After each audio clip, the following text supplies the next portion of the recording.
আসসালামু আলাইকুম, স্বাগত জানাচ্ছি চ্যানেল আই সংবাদে। এখনকার সংবাদ আয়োজন নিয়ে আপনাদের সাথে আছি আমরা দুজন, আমি মেহেরুন্নেসা তাহমিনা এবং আমি নবনীতা। বিস্তারিত সংবাদের শুরুতেই জানিয়ে দিচ্ছি ফ্রেশ প্রিমিয়াম টি সংবাদ শিরোনাম। হাইটেক পার্ক ও বিশেষ অর্থনৈতিক অঞ্চলে কর সুবিধা বহাল থাকবে জানালেন প্রধানমন্ত্রী। সব বিভাগীয় শহরে মেট্রো রেল নির্মাণের পরিকল্পনা।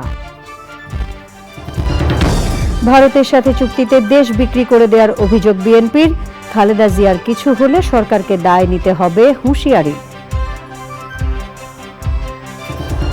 বিএনপি ক্ষমতায় যেতে ভারতের দাসত্বে প্রস্তুত বললেন ওবায়দুল কাদের। আওয়ামী লীগ অস্ত্রের মুখে শেষ রাতে ক্ষমতা দখলের দল নয়, মন্তব্য। এবং টি-20 বিশ্বকাপের গ্র্যান্ড ফাইনালে ভারতের 177 রানের লক্ষ্যে ব্যাটিংয়ে সাউথ আফ্রিকা। প্রথম শিরোপা জয়ের লক্ষ্য প্রোটিয়াদের।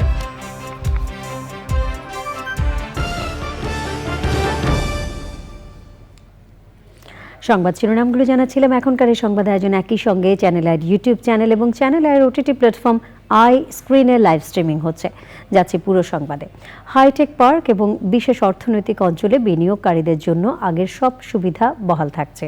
অর্থ বিল পাশের আগে প্রস্তাবিত বাজেট নিয়ে সমাপনী ভাষণে প্রধানমন্ত্রী শেখ হাসিনা বলেন, নীতির ধারাবাহিকতা রক্ষায় অর্থমন্ত্রী ট্যাক্স হলিডে সহ হাইটেক পার্ক এবং SEZ এলাকায় উদ্যোক্তাদের জন্য মূলধনী যন্ত্র আমদানিতে শুল্ক প্রস্তাব করেছিলেন, যা প্রত্যাহার করা হবে।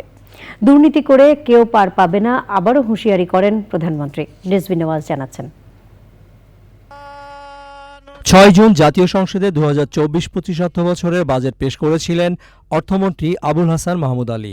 মাসব্যাপী আলোচনায় ২২৪ জন সংসদ সদস্য বাজেট নিয়ে আলোচনা করেছেন। অর্থবিল পাশের দিন সমাপনী ভাষণ দিয়েছেন বিরোধী দলীয় নেতা GM কাদের। মূল্যস্ফীতির চাপে পিষ্ট কম আয়ের কোটি মানুষের জন্য কম মূল্যে রেশনের ব্যবস্থা সহ আর্থিক এবং রাজস্ব খাতে চরম অব্যবস্থাপনা, সর্বগ্রাসী দুর্নীতি ও লুটপাটের সমালোচনা করেন তিনি। সংসদ নেতা প্রধানমন্ত্রী শেখ হাসিনা জানান, অভিযান শুরু হয়েছে, কেউ ছাড়া পাবে না। আমাদের জনগণ অত্যন্ত কর্মঠ, অত্যন্ত সৃজনশীল। কিছু কিছু মাঝখানে দুষ্ট প্রকৃতি থাকে, তো ওগুলো আমরা ধর্তব্যে নেই না। আমরা দুর্নীতির বিরুদ্ধে অভিযান শুরু করেছি। সে যেই হোক, দুর্নীতিতে কারো রক্ষা নেই। যারাই দুর্নীতি করবে আমরা করব। আর কালো টাকার সাথে, এটা কালো টাকার সাথে না। এখন সব জিনিসের দাম বেড়ে গেছে। এখন 1 কাঠা জমি যার আছে সে কয়েক কোটি টাকার মালিক। এই ঢাকা শহরে 1 কাঠা জমি থাকলে কয়েক কোটি টাকার মালিক। এভাবে অনেক সময় কিছু করতে যে অতিরিক্ত অর্থ চলে আসে, সেটা তারা বাজেটে দেখাতে পারে না। আয়কর দিয়ে মূল জনগোষ্ঠীতে যাতে ফিরে আসে আর এই ধরনের কর্মকাণ্ড যাতে না করে, সেই জন্যই এই মাঝে মাঝে এই ধরনের সুযোগ দেয়া হয়। ঢাকার যানজট নিরসনে মেট্রো রেল, BRT সহ সরকারের নেওয়া বিভিন্ন পরিকল্পনা তুলে ধরেন প্রধানমন্ত্রী। সংসদকে জানান, ফেনী থেকে কক্সবাজার পর্যন্ত মেরিন ড্রাইভ নির্মাণ এবং প্রত্যেক বিভাগীয় শহরে পর্যায়ক্রমে মেট্রো রেল করবে সরকার। কর বিষয়ে কয়েকটি প্রস্তাব পুনর্বিবেচনার সুসংবাদও দেন প্রধানমন্ত্রী। বাংলাদেশ নিবন্ধিত সম্পূর্ণ নতুন কোম্পানি হাইটেক পার্ক এবং অর্থনৈতিক অঞ্চল বিনিয়োগ পূর্বক 30 জুন 2035 তারিখের মধ্যে ব্যবসায়িক কার্যক্রম শুরু করলে তাদেরও আমরা 10 বছরের জন্য নির্ধারিত হারে কর অব্যাহতি সুবিধা প্রদান করব। প্রস্তাবিত 2024-25 অর্থবছর বাজেটে অর্থনৈতিক অঞ্চল হাইটেক পার্কে নিয়োগপ্রাপ্ত ডেভেলপার কর্তৃক উন্নয়ন কার্য ব্যবহার্য পণ্য আমদানিতে যথাক্রমে 1% ও 5% কাস্টম শুল্ক প্রত্যাহার পূর্বের ন্যায় শূন্য বহাল রাখা সমীচীন বলে আমি মনে করি। এবং এই লক্ষ্যে জারিকৃত 4টি প্রজ্ঞাপন এই প্রয়োজনীয় সংশোধন আনা দরকার। এটা আনা হবে। আমি আশা করি মাননীয় অর্থমন্ত্রী এটা গ্রহণ করবেন। রাজস্ব সংক্রান্ত কয়েকটি সংশোধনী গৃহীত হওয়ার ছোট্ট আনুষ্ঠানিকতার পর কণ্ঠভোটে সর্বসম্মতিক্রমে পাশ হয়ে যায় অর্থবিল 2024। অর্থবিল 2024 সংসদে স্থিরীকৃত আকারে পাশ করা হোক। রোববার পাশ হবে 2024-25 অর্থবছরের প্রস্তাবিত 7,97,000 কোটি টাকার বাজেট। হা জয়যুক্ত হয়েছে, হা জয়যুক্ত হয়েছে, হা জয়যুক্ত হয়েছে। অতএব সংসদে স্থিরীকৃত আকারে অর্থ বিল 2024 সর্বসম্মতিক্রমে পাশ হলো। রিজভিন আওয়াজ, চ্যানেল আই, ঢাকা। বিএনপি নেতারা বলেছেন, বর্তমান সরকারের কাছে দেশ ও গণতন্ত্র কিছুই নিরাপদ নয়। সরকারের রাজনৈতিক হস্তক্ষেপের কারণে খালেদা জিয়ার মুক্তি ও সঠিক চিকিৎসা হচ্ছে না। তাই সরকার পতন ছাড়া মুক্তির কোনো বিকল্প পথ নেই। এজন্য রাজপথে আরও তীব্র আন্দোলন গড়ে তুলতে চায় বিএনপি। নেতারা বলেছেন, খালেদা জিয়ার কিছু হলে এর দায় সরকারকেই নিতে হবে। আক্তার হোসেনের রিপোর্ট। প্রায় 8 মাস পর আবারও সরব বিএনপি। সাবেক প্রধানমন্ত্রী বেগম খালেদা জিয়ার মুক্তির দাবি নিয়ে রাজপথে আরও তীব্র আন্দোলন গড়ার প্রত্যয় দলের নেতাকর্মীদের। সমাবেশে নেতারা অভিযোগ করেন, সরকারের অবৈধ ক্ষমতা টিকিয়ে রাখতেই খালেদা জিয়াকে মৌলিক ও মানবিক অধিকার থেকে বঞ্চিত করা হচ্ছে। কি অভিযোগ আসলে বেগম খালেদা জিয়ার বিরুদ্ধে?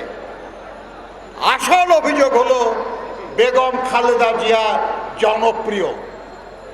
আসল অভিযোগ হলো বেগম খালেদা জিয়া এই দেশের মানুষকে ভালোবাসে, আর এই দেশের মানুষ বেগম খালেদা জিয়াকে ভালোবাসে।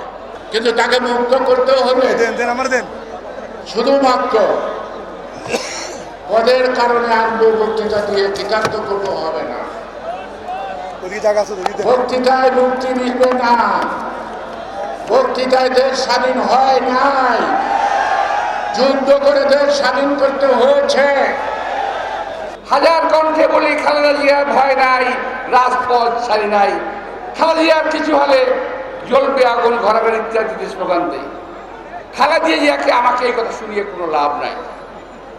আমাদেরকে তৈরি হতে হবে। খালেদা জিয়া মানে গণতন্ত্র, খালেদা জিয়া মানে এদেশের স্বাধীনতা। সমাবেশে ভারতের সাথে বিদ্যমান সম্পর্ক নিয়েও সমালোচনা করেন বিএনপি নেতারা। ভারতের সঙ্গে চুক্তি করেছে, এই চুক্তিকে তারা বারবার করে, আমরা শুধু নই, আজকে দেশের যারা আইন বিশেষজ্ঞ আছেন, পানি বিশেষজ্ঞ আছেন, তারা সবাই বলছেন এটা বাংলাদেশ বিরোধী, স্বার্থের বিরোধী। আমরা পানি চাই, আমরা আমাদের অধিকার চাই, আমরা অভিন্ন 154টা নদীর পানি আমরা চাই, আমরা সীমান্তে হত্যা বন্ধ চাই, আমার যে সমস্ত সমস্যা আছে সেই সমস্যাগুলোর সমাধান চাই। তা না করে এই সরকার তারা সব কিছুই বেরিয়ে নিয়ে এসেছে। নেতারা বলেন, সব সংকটের মূলে এই সরকার। অবৈধ সরকারকে হটাতে সবাইকে রাজপথে ঐক্যবদ্ধ আন্দোলন গড়ে তোলার আহ্বান জানান বিএনপি নেতারা। আক্তার হোসেন, চ্যানেল আই, ঢাকা। আওয়ামী লীগ সাধারণ সম্পাদক ওবায়দুল কাদের বলেছেন, ভারতের সাথে আওয়ামী লীগের বন্ধুত্ব আছে এবং থাকবে, তবে বিএনপি ক্ষমতায় যেতে ভারতের দাসত্ব করতে প্রস্তুত। ঢাকা মহানগর দক্ষিণ আওয়ামী লীগের আলোচনা সভায় তিনি বলেন, অস্ত্র উঁচিয়ে শেষ রাতে ক্ষমতা দখলের দল নয় আওয়ামী লীগ। ইফতেখার উদ্দিনের রিপোর্ট। ক্ষমতাসীন দল আওয়ামী লীগের ৭৫ বছর পূর্তি উপলক্ষে বঙ্গবন্ধু অ্যাভিনিউতে ঢাকা মহানগর দক্ষিণ আওয়ামী লীগের আলোচনা সভা। ঢাকার বিভিন্ন স্থান থেকে সভায় যোগ দেন আওয়ামী লীগ ও সহযোগী সংগঠনের নেতাকর্মীরা। সভায় দলের কেন্দ্রীয় নেতারা বিএনপি জামায়াতকে হুঁশিয়ার করে বলেন, আন্দোলনের নামে রাজপথে অগ্নিসন্ত্রাস মেনে নেবে না দেশের জনগণ। আওয়ামী লীগ সাধারণ সম্পাদক ওবায়দুল কাদের বলেন, ভারতের সাথে আওয়ামী লীগের বন্ধুত্বের সম্পর্ক, আর ক্ষমতায় যেতে ভারতের দাসত্ব করতে প্রস্তুত বিএনপি। সাথে বন্ধুত্ব, আপনারা দাস হয়েও ভারতের সমর্থন চান। ক্ষমতার জন্য আপনারা যে কারো দাসত্ব মেনে নিতে কোনো আপত্তি আপনাদের। আমরা বন্ধু আছি, বন্ধু থাকব। বিদেশে আমাদের সবাই বন্ধু, আমাদের প্রভু কেউ নেই। তারেক রহমানকে দেশে এনে বিচার করা হবে উল্লেখ করে ওবায়দুল কাদের বলেন, বাংলাদেশের জনগণ লন্ডনে বসে দেয়া কর্মসূচি মানে না। মধ্যরাতে টেমস নদীর পার থেকে ফরমান আসে, ওই উইকেট বাদ নতুন উইকেট আসে, নতুন নেতৃত্ব পাঠা ফরমান আকারে এই নতুন নেতৃত্বের নাম মেড ইন লন্ডন। লন্ডনে বসে নেতা বানায়, লন্ডনে বসে কর্মসূচি দেয়। শেখ হাসিনার সরকার দুর্নীতির বিরুদ্ধে জিরো টলারেন্স নীতিতে রয়েছে বলেও উল্লেখ করেন আওয়ামী লীগ সাধারণ সম্পাদক জনগণ ইফতেখার উদ্দিন, চ্যানেল আই, ঢাকা। স্বয়ংক্রিয়ভাবে জ্বালানি তেলের দাম নির্ধারণে নীতিমালা মানা হচ্ছে না। নীতিমালা অনুযায়ী আন্তর্জাতিক বাজারের সাথে মিল রেখে কমানো এবং বাড়ানোর কথা, তা না করে তেল বিক্রিতে নির্দিষ্ট লাভের চেয়ে বেশি রাখা হচ্ছে। সরকার তার নিজের করা নীতি নিজেই মানছে না বলে মন্তব্য করেছেন বিশেষজ্ঞরা। আরও জানাচ্ছেন রফিকুল পাশা। নির্ধারিত লাভ রেখে আন্তর্জাতিক বাজারের সাথে সমন্বয় করে প্রতি মাসে জ্বালানি তেল এবং এলপি গ্যাসের দাম ঠিক করা হয়। আন্তর্জাতিক বাজারে এই দুই পণ্যই সাধারণত একসাথে বাড়ে বা কমে। কয়েক মাস ধরে দুটি পণ্যের দাম কমেছে। আন্তর্জাতিক বাজারে দাম কমায় এলপি গ্যাসের দাম কমিয়েছে বিইআরসি। কিন্তু একই প্রেক্ষাপট হলেও পরপর 2 মাস জ্বালানি তেলের দাম বাড়িয়েছে বিপিসি। গত 2 মাসে ডিজেল ও কেরোসিনে লিটার প্রতি 1 টাকা 75 পয়সা আর পেট্রোল অকটেনে 5 টাকা করে বাড়ানো হয়েছে। একই সময় এলপি গ্যাসের দাম কমানো হয়েছে কেজিতে 6 টাকা 63 পয়সা। এই যে প্রথম ঘোষণাটা যে দেওয়া হয়েছিল সেখানে বলা হয়েছিল যে ডিজেলের মূল্য চেয়ে পেট্রোল অকটেনের মূল্য 10 টাকা বেশি হবে। প্রথম ঘোষণাতেই ডিজেল যখন 109 টাকা হলো তখন 119 টাকা 108 টাকা ছিল, 118 টাকা হওয়া উচিত ছিল, সেখানে 128 টাকা বা 127 টাকা করা হয়েছে। অর্থাৎ সরকার কিন্তু এটাই হচ্ছে অসুবিধা, সরকার নিজের ঘোষণা দিয়ে নিজেই সেটা ভঙ্গ করছেন। এটা অন্যায়ভাবে সাধারণ মানুষের উপর চাপিয়ে দেওয়া হচ্ছে বলে মন্তব্য বিশ্লেষকদের। সেই স্বচ্ছতাটা নেই, স্বচ্ছতার অভাব। এই স্বচ্ছতার অভাব হলেই মানুষের অবিশ্বাস সৃষ্টি হয় এবং তার যেই কারণেই আজকে এলপিজির দাম কমছে, তেলের দাম বাড়ছে, এই যে সন্দেহ, এই যে মানুষের একটা অবিশ্বাস, সেটা সৃষ্টি হচ্ছে। বিইআরসি যেহেতু এলপিজির দাম করছে সেটা কিন্তু একটা ট্রান্সপারেন্সি আছে, সেখানে তারা সম্পূর্ণ ফর্মুলাটা দিচ্ছে, কোনটার কম্পোনেন্টের জন্য কি দাম ধরেছে সেগুলো বলছে। তো সরকার যদি তেলের মূল্য বাজার মূল্যের সাথে সম্পর্কযুক্ত করে, ঘোষণাটা সরকার না দিয়ে বিইআরসির মাধ্যমে দেওয়াই সঠিক। নীতিমালা অনুযায়ী আন্তর্জাতিক বাজারে জ্বালানি তেলের দাম কমলে দেশে কমানোর কথা, আর বাড়লে বাড়ানো হবে। কিন্তু স্বয়ংক্রিয়ভাবে জ্বালানি তেলের দাম নির্ধারণ শুরুর প্রথম থেকেই সে নিয়ম মানা হয়নি। জুলাই মাসের দাম কমানো হবে না বাড়ানো হবে সেই প্রতীক্ষায় ভোক্তারা। Rafiqul Basha, channel I, Dhaka. এবারে আই স্পোর্টস।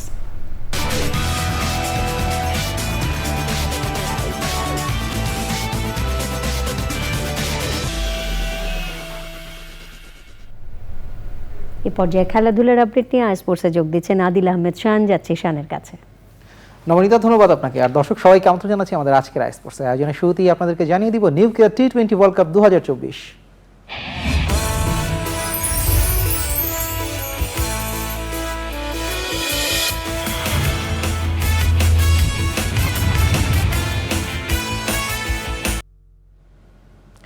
টি20 বিশ্বকাপের গ্র্যান্ড ফাইনালে ভারতের দেয়া 177 রানের টার্গেটে ব্যাট করছে প্রথমবারের মতো ফাইনালে ওঠা সাউথ আফ্রিকা। বার্বাডোসের কেনিংস টি20 বিশ্বকাপের ফাইনাল নিয়ে উচ্ছ্বাসে বাংলাদেশি ক্রিকেট প্রেমীরাও। রাজধানী টিএসসিতে বড় পর্দায় খেলা দেখতে জড়ো হয়েছেন বিভিন্ন বয়সী মানুষ। সেখানে আছেন তাফিমুল ইসলাম সুজন। সুজন, ভারত সাউথ আফ্রিকার ফাইনাল নিয়ে বাংলাদেশ ক্রিকেট প্রেমীদের উন্মাদনা কেমন দেখছেন?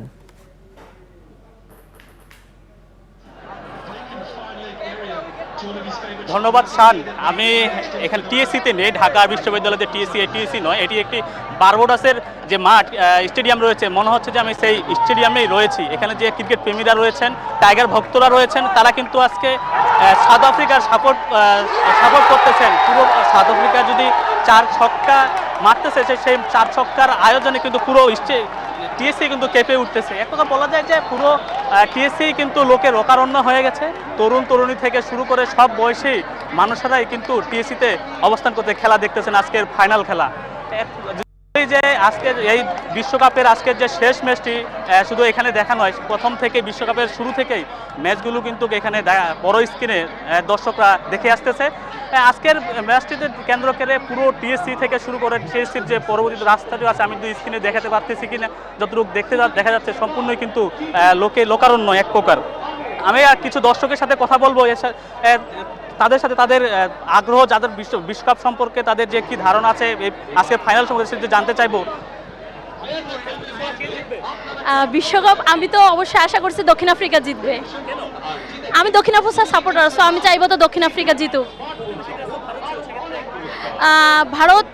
ভারত আমার পছন্দ না, কারণ ওরা সবসময় বাংলাদেশের সাথে অনেক পাইশেন্টি করে খেলাগুলো খেলে। তো আমি দীর্ঘ খেলাগুলো দেখেছি এবং আগের খেলাগুলো দেখেও, এই জন্য ভারতের ক্রিকেটারের উপর আমার একটা বিরূপ একটা ওদের প্রতিভাব। এই জন্য আমি চাই না যে ভারত জিতুক, আমি অবশ্যই চাই দক্ষিণ আফ্রিকা জিতুক।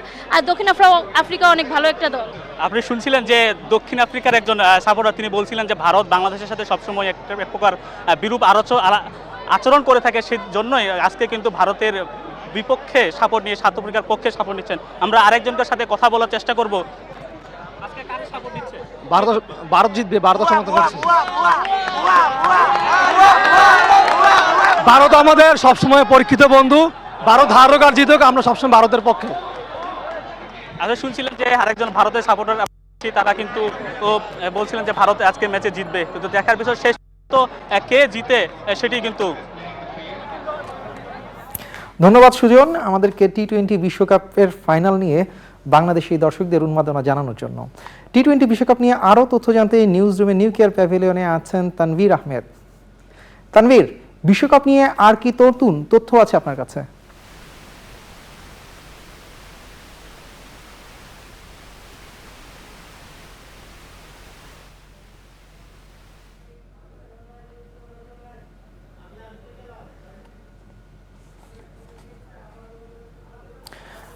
দর্শক, আমরা তানভীরের সঙ্গে আবারও যোগাযোগ করব, যাচ্ছি পরের সংবাদে। গ্রুপ পর্ব, সুপার 8 ও সেমিফাইনাল সব মিলিয়ে বিশ্বকাপের 8 ম্যাচ পর ফাইনালে এসে জ্বলে উঠলেন ভারতের তারকা ব্যাটার বিরাট কোহলি। আসরে নিজের প্রথম হাফ সেঞ্চুরি সহ 2 ছক্কা ও 6 বাউন্ডারিতে সর্বোচ্চ 76 রানের ইনিংস খেলেন তিনি। চলুন দর্শক, আমরাও একটু দেখে আসি কোহলির ফর্মে ফেরার সেই ইনিংসটি। দর্শক, এই ছিল আমার হাতে থাকা আজকের আই স্পোর্টস। আপনাদেরকে আবারও ফিরিয়ে নিচ্ছি নবনীতার কাছে মূল সংবাদে। শান, ধন্যবাদ আপনাকে। চলে যাচ্ছি সংবাদের পরবর্তী অংশে। একটি রাষ্ট্র তারুণ্যের শক্তিকেই সবচেয়ে বেশি ভয় পায়, তাই তরুণদের নানাভাবে দমিয়ে রাখতে চায় বলে উল্লেখ করেছেন দেশ বরেণ্য বুদ্ধিজীবী এমিরেটাস অধ্যাপক সিরাজুল ইসলাম চৌধুরী। 89তম জন্মদিন উপলক্ষে ফিরে দেখা শীর্ষক আত্মজৈবনিক বক্তৃতায় এই শিক্ষাবিদ বলেন, এই তরুণরাই আশাবাদী হতে শেখায়। লালা নওশিন জানাচ্ছেন। দেশ বরেণ্য বুদ্ধিজীবী এমিরেটাস অধ্যাপক সিরাজুল ইসলাম চৌধুরীর 89তম জন্মদিন উপলক্ষে বাংলাদেশ শিশু একাডেমির মিলনায়তন কানায় কানায় পূর্ণ। বরেণ্য এই শিক্ষকের বক্তৃতা শুনতে এসেছেন তার বিভিন্ন সময়ের ছাত্র, পাঠক ও শুভাকাঙ্ক্ষীরা। 89 বছর বয়সে এই বুদ্ধিজীবী বলেন, নিজের আশাবাদ ও স্বপ্নের কথা। বিচ্ছিন্ন পরিস্থিতিতে এত আশাবাদ কোথা থেকে আসে? দর্শকদের প্রশ্নের সেই ব্যাখ্যাও দিলেন তিনি। তরুণদের মধ্যে যে তারুণ্য দেখি এখনো, তারা যে এখনো এই বিরূপ পরিবেশের মধ্যে প্রতিবাদ করে, তার সেইটা দেখে আশাবাদী হই। তারুণ্যকে রাষ্ট্র সবচাইতে বেশি ভয় করে এবং তারুণ্যকে নষ্ট করার জন্য যত রকম কায়দা আছে সব করছে। আপনি ভাবতে পারবেন যে 30-35 বছর ধরে আমাদের যে ছাত্র সংসদ, ডাকসু, হল ইউনিয়ন, এগুলোর কোনো নির্বাচন নেই এবং দেশে গণতান্ত্রিক সরকার আছে। এইটাই হচ্ছে তারুণ্যকে ভয় করা। পুঁজিবাদ যে ফ্যাসিবাদের আকার ধারণ করছে, তার কারণ হচ্ছে যে ধমক দেবার কেউ নেই, থামাবার কেউ নেই। কিন্তু এই ব্যবস্থা তো চলবে না। মানুষের মনুষ্যত্ব আছে, মানুষ বাঁচবে, মানুষের স্বপ্ন আছে, সেই মানুষের উপরে আস্থা আমাদের রাখতেই হবে। পুঁজিবাদের এখন শেষ সময় চলছে বলেও উল্লেখ করেন তিনি। যত উন্নতি হচ্ছে তত বৈষম্য বাড়ছে। এই যে বেকারত্ব বৃদ্ধি, বৈষম্য বৃদ্ধি, বিচ্ছিন্নতা বৃদ্ধি, এই সমস্ত কিছুই পুঁজিবাদী উন্নতির লক্ষণ। এখন শেষ প্রান্তে পৌঁছে গেছে। এইটাই আসার আরেকটা কারণ যে এরপরে পুঁজিবাদের আর কিছু দেবার থাকবে না। শিশু শিল্পীদের পরিবেশনায় নাচ, শিল্পীদের গান ও সাংস্কৃতিক পরিবেশনা দর্শকদের মুগ্ধতা ছড়ায়। লাইলা নওশিন, চ্যানেল আই, ঢাকা। এরই সাথে সংবাদে নিয়ে নিচ্ছে খানিকক্ষণের বিরতি এবং বিরতির পর আরও যা থাকছে।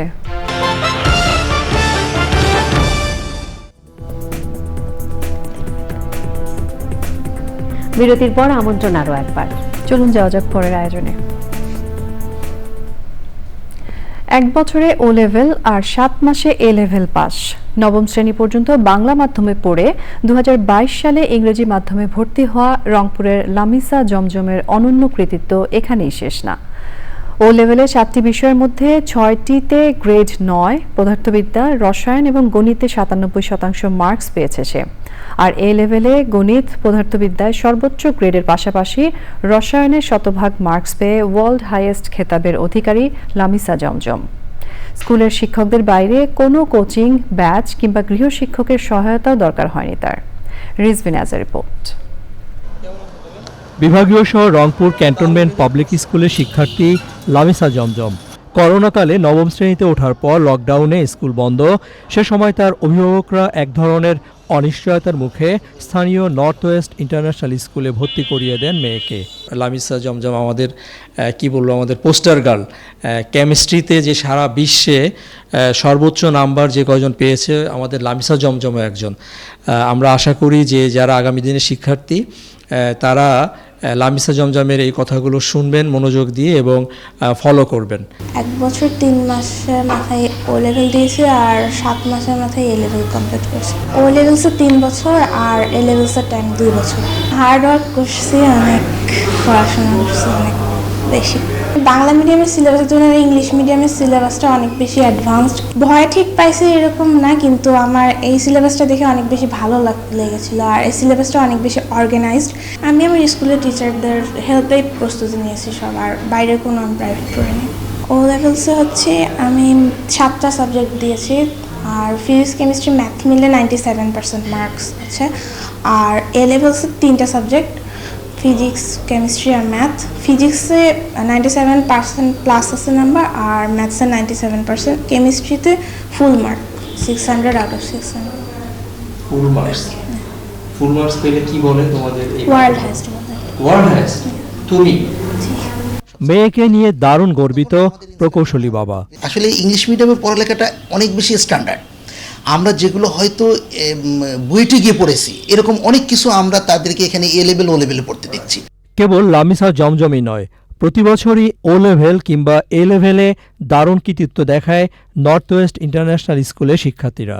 বাংলা মিডিয়াম থেকে 9-এ এসে সে খুবই ভালো স্টুডেন্ট ছিল, এটুকু আমি যতটুকু জেনেছি যে স্কুলে ছিল সে অল থ্রু ভালো রেজাল্ট করে আসছে, বাংলা মিডিয়াম থেকে এসছে। খুব শিগগিরই কানাডায় যাওয়ার পরিকল্পনা লামিসা জমজমের। উদ্দেশ্য অ্যারোস্পেস ইঞ্জিনিয়ারিং পড়ার। রিজভিন আওয়াজ, চ্যানেল আই, ঢাকা। এবারে রয়েছে নিটোল টাটা আন্তর্জাতিক সংবাদ।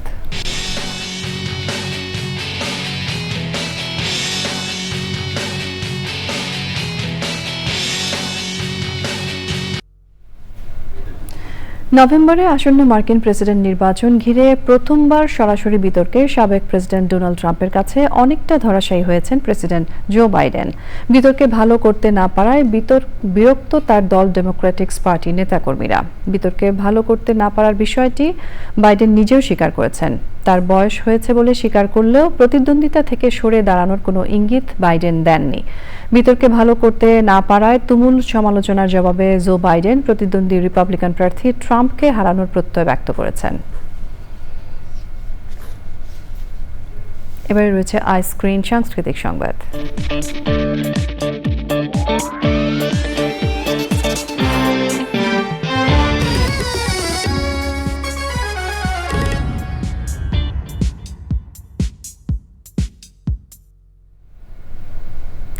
মোবাইল ফোনের প্রতি আসক্তি বেড়ে নতুন প্রজন্মের বই বিমুখ হয়ে যাওয়ায় উদ্বেগ প্রকাশ করেছেন বিশিষ্টজনেরা। মুক্তিযুদ্ধ জাদুঘরের আলিজাকের মুক্তিযুদ্ধের গ্রন্থ পাঠ উদ্যোগে পুরস্কার বিতরণী অনুষ্ঠানে তারা বই পড়ায় আগ্রহ বাড়াতে সরকারি বেসরকারি তৎপরতা বাড়ানোর তাগিদ দিয়েছেন। লুৎফুর রহমান সোহাগের রিপোর্ট। প্রযুক্তির সহজলভ্যতার যুগে মানুষের ব্যস্ততা বাড়িয়ে দিয়েছে মোবাইল ফোনের মতো ডিভাইস। আঙুলের ডগায় চলে আসা ফেসবুক, ইউটিউব নিয়ে নিচ্ছে বই পড়ার সময়। ঢাকায় বই পড়া নিয়ে এক প্রতিযোগিতার পুরস্কার বিতরণী অনুষ্ঠানে অতিথি ও আয়োজকরা শোনালেন হতাশার গল্প। আমাদের পরিবারগুলো যে কোনো কারণেই হোক তাদের সন্তানকে এখন আর বই পড়ার জন্য উদ্বুদ্ধ করছে না। আমাদের শিক্ষা প্রতিষ্ঠানগুলো পাঠ্য বই বহির্ভূত বই পাঠ করার জন্য আমাদের যে ভবিষ্যৎ প্রজন্মকে তারা উদ্বুদ্ধ করছেন না। কারণ হলো আমাদের শিক্ষা পদ্ধতি বদলে গেছে, আমাদের এখন কোচিং যেটুকু সময় আছে এটা কোচিংয়ে চলে যায়। আমার অবাক লাগে যে আমরা এখন এই যুগে এসে দাঁড়িয়েছি যখন মানুষ পাঠ্য বই ছাড়া কিছু পড়তে চায় না, আর সেখানে সারাক্ষণ ফেসবুক দেখছে, নাহলে টিকটক করছে। নতুন প্রজন্মের বই পড়ার আগ্রহ কমার বিপদ সম্পর্কে সতর্ক করেছেন আলোচকরা। আমাদের ছেলেমেয়েদের আমরা এমন কি পণ্ডিত করছি যে তাদের একটু গান গাইবার সময় থাকবে না, একটু কবিতা লেখার সময় থাকবে না, একটা বই পড়ার সময় থাকবে না। বাচ্চারা তো মুখিয়ে থাকে, আমরা তাদের ইচ্ছাগুলোকে গলা থেকে মেরে ফেলছি এবং যে মুহূর্তে ইচ্ছেগুলো মারছি সে মুহূর্তে কিন্তু ওর মানবিক গুণাবলীগুলো নষ্ট হয়ে যাচ্ছে। আমরা তো মানুষ তৈরি করতে চাই, এই দেশটাকে করতে গেলে তো মানবিক মানুষ লাগবে, সেই মানবিক মানুষ গড়ার কাজটা কিন্তু মূল চ্যালেঞ্জ। আর বই পড়া মানে মনের দরজা জানালাগুলো খুলে যাওয়া। অনুষ্ঠানে আলী জাকের মুক্তিযুদ্ধের গ্রন্থপাঠ উদ্যোগে বিজয়ী 30 শিক্ষার্থীর হাতে পুরস্কার তুলে দেওয়া হয়। এটা ভেবে যে আমার এই যে বই পড়ার শখ সেটা বৃথা যায়নি। লুৎফর রহমান সোহাগ, চ্যানেল আই, ঢাকা। শিল্পী প্রফেসর মিজানুর রহিমের ড্রয়িং, পেইন্টিং এবং লিথোগ্রাফির একক প্রদর্শনী শুরু হয়েছে। আগামী 9 জুলাই পর্যন্ত প্রতিদিন সকাল 11টা থেকে রাত 8টা পর্যন্ত প্রদর্শনী উন্মুক্ত থাকবে। রাজধানীর ধানমন্ডির চিত্র গ্যালারিতে আয়োজিত প্রদর্শনীর উদ্বোধনীতে প্রধান অতিথি ছিলেন ঢাকা বিশ্ববিদ্যালয়ের এমিরেটাস অধ্যাপক প্রফেসর নজরুল ইসলাম। অনুষ্ঠানে শিল্পী সৈয়দ আবুল বারাক আলভী, আব্দুল মান্নান সহ অন্যরা উপস্থিত ছিলেন। সভাপতিত্ব করেন ঢাকা বিশ্ববিদ্যালয়ের এমিরেটাস অধ্যাপক বিশিষ্ট চিত্রশিল্পী রফিকুন নবী। জয় বানানা ফাইবার মেশিন, সিল্ক সিটি সংবাদ।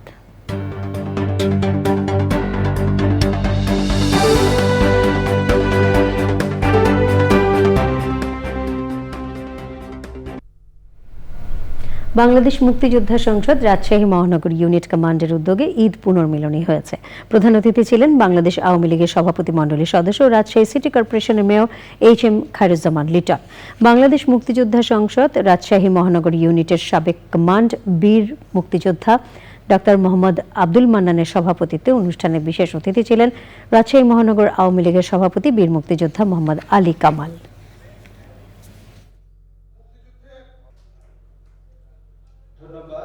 জাতির 7ই মার্চের ঘোষণার পরেই আপনারা প্রস্তুতি নিয়েছিলেন এবং মানসিকভাবে সম্পূর্ণ সিদ্ধান্তে নিয়ে ফেলেছিলেন যে যুদ্ধ ছাড়া কোনো পথ নেই, যুদ্ধ করতে হবে।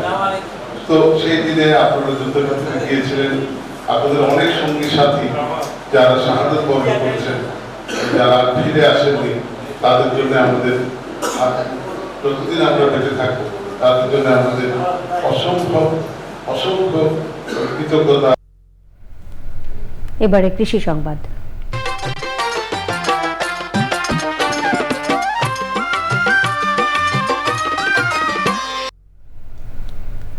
মাত্র 2টি গাড়ল দিয়ে যাত্রা শুরু করলেও এখন খামারে 600 গাড়ল রয়েছে চুয়াডাঙ্গার দামুড়হুদা উপজেলার খামারি নাসিরুল ইসলামের খামারে। লাভজনক হওয়ায় বাণিজ্যিকভাবে বড় পরিসরে গাড়লের খামার গড়ে তুলেছেন তিনি। গাড়লের মাংস সুস্বাদু এবং চামড়ার চাহিদা থাকায় লাভবান হচ্ছেন খামারি। এবারে প্রকৃতি সংবাদ।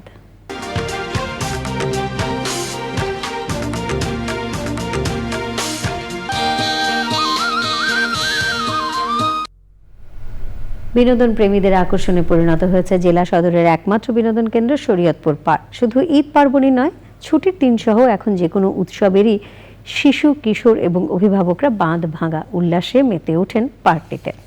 অসচ্ছল, এতিম এবং বিশেষ চাহিদা সম্পন্ন শিশুদের জন্য সম্পূর্ণ বিনামূল্যে প্রবেশাধিকার রয়েছে পার্কে।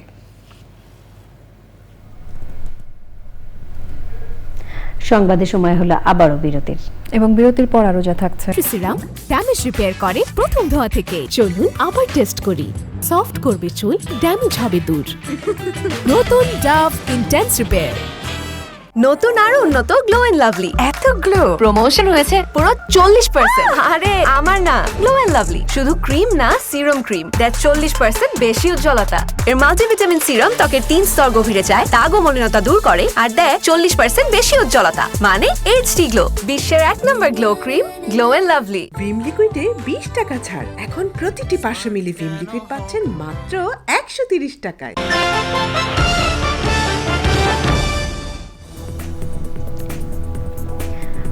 আপনারা দেখছেন চ্যানেল আই সংবাদ। স্বাগত জানাচ্ছি আরও একবার।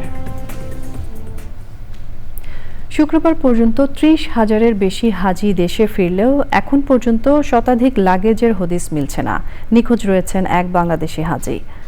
এছাড়া বিভিন্ন অনিয়মের কারণে 18টি ট্রাভেল এজেন্সির বিরুদ্ধে ব্যবস্থা নেওয়ার কথা জানিয়েছে সৌদি সরকার। মক্কা থেকে MY আলাউদ্দিনের রিপোর্ট। উন্নত হজ ব্যবস্থাপনায় একসাথে কাজ করার কথা জানিয়েছে সৌদি আরব ও বাংলাদেশ। মক্কায় হজ এজেন্সিস অ্যাসোসিয়েশনের নেতৃবৃন্দের সাথে মত বিনিময়ে সৌদি হজ ও উমরা উপমন্ত্রী ডক্টর আল হাসান আল মানখারা মিনা, মুজদালিফা, আরাফাই অব্যবস্থাপনায় জড়িত সৌদি মুআল্লিমদের বিরুদ্ধে ব্যবস্থা নেয়ার কথা জানিয়েছেন। মিনায় স্থান কম দিয়েছে থাকার জন্য, টেন্ট ছোট দিয়েছে, আবার কোনো কোনো ক্ষেত্রে আরাফা থেকে মুজদালিফা গমনের বাস দেরিতে দিয়েছে, অনেক হজযাত্রীকে মুজদালিফায় দেরিতে যেতে হয়েছে। এই বিষয়গুলি আমি মাননীয় হজ ও উমরা উপমন্ত্রীকে অবহিত করেছি। পানির স্বল্পতা ছিল জামারাতে, সে বিষয়টিও ওনাকে অবহিত করেছি। সৌদি মুআল্লিম কর্তৃক কোনো হজযাত্রীর যদি কষ্ট হয়ে থাকে, এটা প্রমাণিত হয়, তিনি তাদেরকে কঠোর শাস্তি দিবেন। খেদমা, তাকওয়া এবং জিলহজ ট্রাভেল এজেন্সির বিরুদ্ধে সৌদি আরবে নেশা জাতীয় দ্রব্য পাচারের অভিযোগ উঠেছে। এছাড়া বারাকাত ট্রাভেল অ্যান্ড ট্যুরস এজেন্সি সহ 18টি বেসরকারি ট্রাভেল এজেন্সির বিরুদ্ধে ব্যবস্থা নেওয়া হবে বলে জানিয়েছেন সৌদি আরব ও বাংলাদেশ কর্তৃপক্ষ। আমরা 18টি অভিযোগ এই পর্যন্ত পেয়েছি যে খিদমা এজেন্সি এবং তার অধীনে জিলহজ আর তাকওয়া এরকম কয়েকটা এজেন্সি মিলে বাংলাদেশ থেকেই যখন তারা রওনা হয়েছিল, তাদের 30টি লাগেজে চেক ইন করার সময় 30টি লাগেজে নেশা জাতীয় জিনিস পাওয়া যায়। তো এই ধরনের কার্যক্রমের জন্য তাদের বিরুদ্ধে ইতিমধ্যে থানায় সাধারণ ডায়েরি করা হয়েছে। জামালপুর জেলার দেওয়ানগঞ্জের মোহাম্মদ তাজুল ইসলাম নামে এক হজযাত্রী মিনা থেকে ফেরার পথে নিখোঁজ হন। এখনও তার সন্ধান পাওয়া যায়নি বলে নিশ্চিত করেছেন মক্কায় বাংলাদেশ হজ মিশন। সৌদি আরবের মক্কা থেকে MY আলাউদ্দিন, চ্যানেল আই। বিশ্বব্যাপী গবেষণার ভিত্তিতে এশিয়ান পেইন্টসকে 2024 সালের কালার অব দ্য ইয়ার ঘোষণা করা হয়েছে। সন্ধ্যায় রাজধানীর একটি হোটেলে সংবাদ সম্মেলনে এই ঘোষণা দেয় এশিয়ার দ্বিতীয় বৃহত্তম রং প্রস্তুতকারক এই প্রতিষ্ঠানটি। ইভেন্টে কালার অব দ্য ইয়ার ঘোষণা করা হয় টেরা। বাংলাদেশের উর্বর ভূমি এবং উষ্ণ মাটি থেকে অনুপ্রাণিত হয়ে এই রংটিকে সেরা ঘোষণা করা হয়েছে বলে জানান এশিয়ান পেইন্টসের চিফ এক্সিকিউটিভ প্রজ্ঞান কুমার। অনুষ্ঠানে স্থপতি, শিল্পী সহ বিশিষ্ট ব্যক্তিরা উপস্থিত ছিলেন। বরিশাল বিভাগ সমিতির আয়োজনে বরগুনা 1 আসনের সাবেক সংসদ সদস্য হুমায়ুন কবির হিরুর স্মরণে শোকসভা হয়েছে। জাতীয় প্রেস ক্লাবে আয়োজিত সভায় সভাপতিত্ব করেন বাংলাদেশ প্রেস কাউন্সিলের চেয়ারম্যান মোহাম্মদ নিজামুল হক নাসিম। সভায় সাবেক এই এমপির পরিবারের সদস্যদের প্রতি সমবেদনা জানান বক্তারা। ঢাকা বিশ্ববিদ্যালয়ের সাবেক উপাচার্য মোহাম্মদ আখতারুজ্জামান সহ অন্যরা এই সময় উপস্থিত ছিলেন।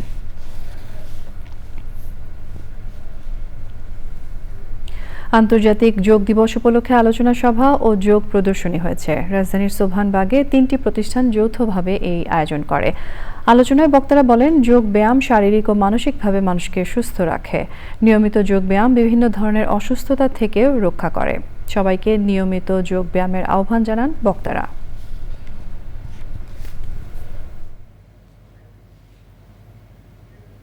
চট্টগ্রামে কেন্দ্রীয় রেল ভবনে অংশীজনদের সাথে অনুষ্ঠিত মতবিনিময় সভায় রেলপথ মন্ত্রণালয়ের সিনিয়র সচিব ডক্টর মোহাম্মদ হুমায়ুন কবির বলেছেন, রেল যোগাযোগ সম্প্রসারণে ভারতের সাথে সমঝোতা স্মারক সইয়ের মাধ্যমে নেপাল এবং ভুটানের সাথে বাণিজ্যিক সম্ভাবনার নতুন দিগন্ত উন্মোচিত হবে।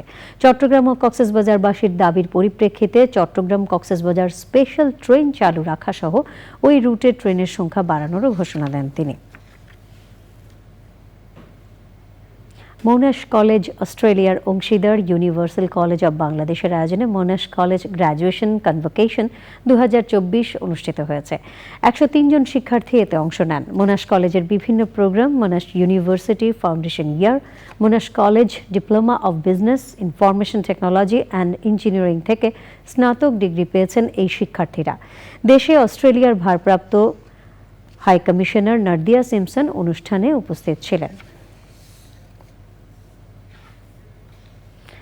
বাংলাদেশ জাতীয়তাবাদী আন্দোলন বিএনএম এর নামে কিংস পার্টি বলে যে তথ্য ছড়ানো হয়েছিল তার ভিত্তি নেই বলে দাবি করেছেন দলটির নেতারা। জাতীয় প্রেস ক্লাবে সংবাদ সম্মেলনে দলের চেয়ারম্যান শাহ মোহাম্মদ আবু জাফর বলেন, কিংস পার্টি হলে নির্বাচনের পরে বিএনএম এর কোনো কার্যক্রম থাকতো না। 2035 সালের নির্বাচনে বিএনএম ভালো ফল করবে বলে জানান তিনি। দলকে সংগঠিত করতে কাজ চলছে বলে জানান বিএনএম এর নেতারা।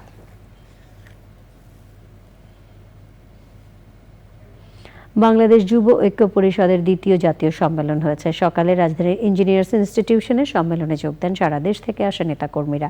জাতীয় সঙ্গীতের মাধ্যমে সম্মেলন উদ্বোধন করা হয়। সম্মেলনে বক্তারা বলেন, অর্পিত সম্পত্তি প্রত্যার্পণ আইন যথাযথ বাস্তবায়ন করতে হবে। পরে সম্মেলন উপলক্ষে র্যালি বের করা হয়।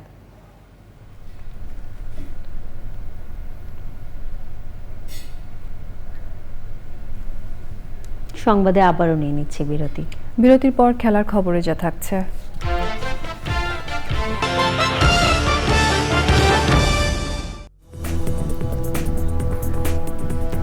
বিরতির পর আপনাদের সাথে আছি চ্যানেল আই সংবাদ নিয়ে। চলুন যাওয়া যাক সবশেষ আয়োজনে। দেশের 36,000 চরবাসীর ভাগ্য উন্নয়নে আমার চর আমার পল্লী গঠন করার কথা জানিয়েছেন স্থানীয় সরকার, পল্লী উন্নয়ন ও সমবায় প্রতিমন্ত্রী মোহাম্মদ আব্দুল ওয়াদুদ এমপি। রংপুরে বাংলাদেশ পল্লী উন্নয়ন বোর্ডের প্রদর্শনী ও বিক্রয় কেন্দ্র ভবনের উদ্বোধন শেষে তিনি সাংবাদিকদের বলেন, চরের মানুষের উৎপাদিত ফসলের ন্যায্য মূল্য ও বিক্রি নিয়ে ইতোমধ্যে রংপুর বিভাগে কাজ করা হচ্ছে। পরে উদ্যোক্তাদের উৎপাদিত শতরঞ্জি, পাটজাত পণ্য ও নানা ধরনের নকশা করা কাপড়ের স্টল ঘুরে দেখেন তিনি।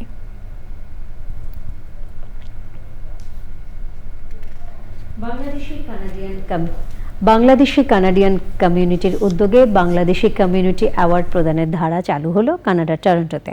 বাংলাদেশি কানাডিয়ান কমিউনিটির শিশুদের উৎসাহিত এবং অনুপ্রাণিত করতেই এই অ্যাওয়ার্ড। প্রতি বছর গ্রেড 12-এর বাংলাদেশি 2 শিক্ষার্থীকে এই অ্যাওয়ার্ড দেওয়া হবে। মূলত কমিউনিটি ওয়ার্ক এবং নানা ধরনের ভালো কাজে জড়িত থাকার উপর ভিত্তি করে পদক দেওয়া হবে। স্কুল কর্তৃপক্ষই নির্বাচন করবেন কোন ছাত্রছাত্রী এই অ্যাওয়ার্ড পেতে পারে। প্রথমবারে কানাডার RH কিং স্কুলের 2 বাংলাদেশি ছাত্রছাত্রীকে বাংলাদেশি কমিউনিটি অ্যাওয়ার্ড দেওয়া হলো। এরপরে স্কারবোর প্রতিটি স্কুলে পর্যায়ক্রমে বাংলাদেশি কমিউনিটি অ্যাওয়ার্ড চালুর কথা জানিয়েছেন উদ্যোক্তারা। এবারে খেলার খবর।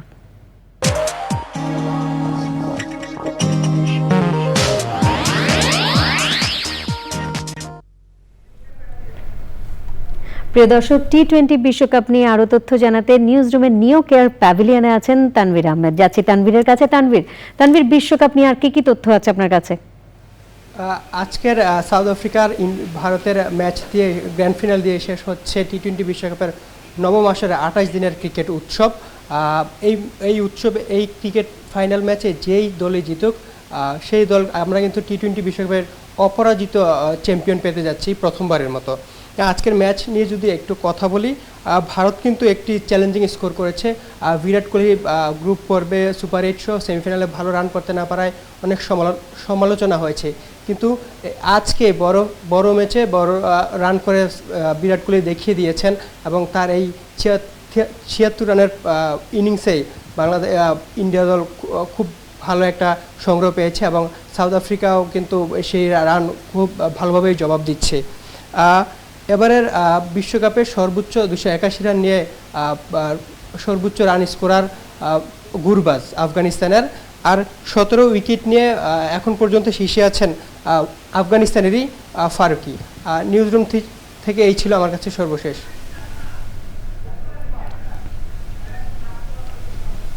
ফাইনাল খেলা নিয়ে আপনি কি বলতে চান? তানভীর, আপনি আছেন? ফাইনাল খেলা নিয়ে ভারত এবং সাউথ আফ্রিকার যে খেলা চলছে এটা নিয়ে আর কি বলতে চান? এখন 3 বল বাকি আছে, সাউথ আফ্রিকার দরকার 11 রান। এই সময়ে কিন্তু ভারত কিন্তু খুব একটা এগিয়ে ছিল, ভারত খুব এগিয়ে ছিল রানের ব্যাপারে। প্রিয় দর্শক, আমরা এতক্ষণ টি-20 ফাইনালের খেলাতেই ছিলাম। টি-20 বিশ্বকাপে সাউথ আফ্রিকাকে 7 রানে হারিয়ে 2007-এর পর আবারও চ্যাম্পিয়ন হলো ভারত।